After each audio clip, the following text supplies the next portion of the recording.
Hello, hockey fans. I thought I'd go sans cap tonight because I'll be honest, I got a new look and I kind of want to show it off. But it's fitting. As a wrestling fan, I call this like a black brawn breaker look, but this almost resembles what Chris Kreider looks like, or at least what he'd look like if he had a little bit more melanin. But and it's fitting because this is about the Rangers, and the Rangers are they forced Game 7. They're still alive. They're still alive, and the streak continues in Carolina's series this year. 13 straight games won by the home team. They are 0-6 on the road. They are the first team in NHL history to go 0-6. Go 0-6 in the playoffs. That's not good. That's not good. Now it's not. It is good to win at home. It is good to win at home, but you gotta win away from it too. You gotta win away from it too. That's gonna backfire when you have to play teams that are actually good enough to win in your place.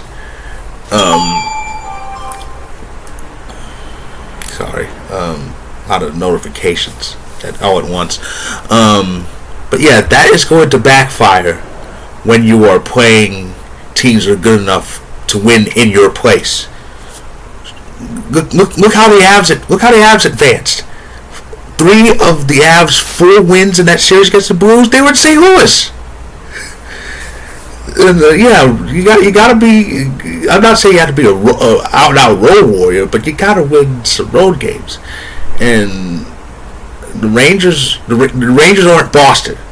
Okay, Boston has that one line and that's it. The Rangers are a bit deeper, and if they play right, they can sneak in to Raleigh and steal one. The Carolina has to stay on their toes on Monday, but yeah, this game was all Rangers from the get-go. They put up 2 quick in the first period, and of course Hito had 2 goals of his own. Panarin and Zibanejad each had a power play marker, and they actually knocked Ronta out early. So that was the key. That was the key right there. So yeah, it's going to be a very interesting Game 7.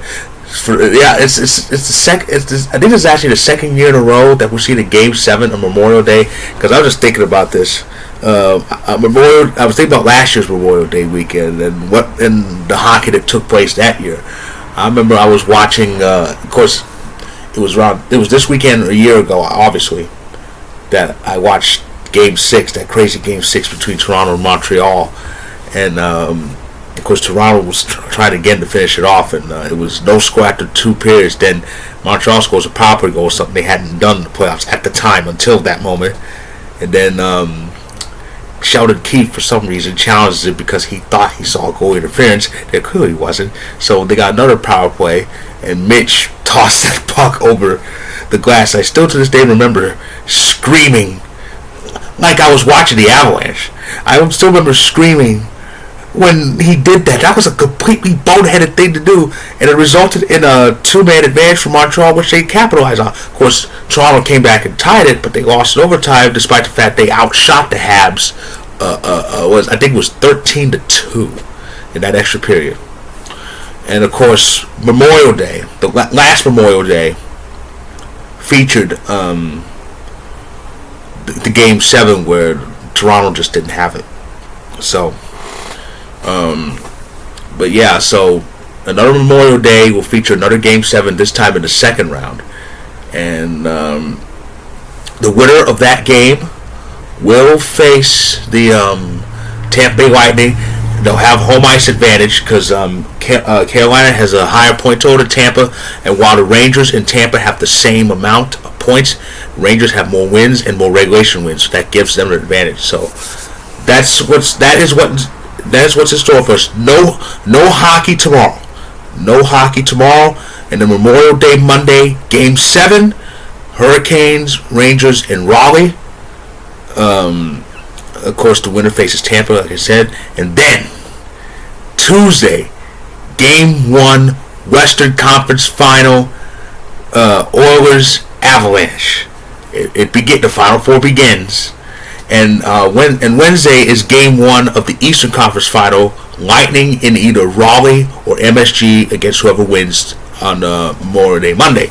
So that's what's in store. Oh, as far as broadcasting, the West Final is on TNT, while the East Final is on ESPN.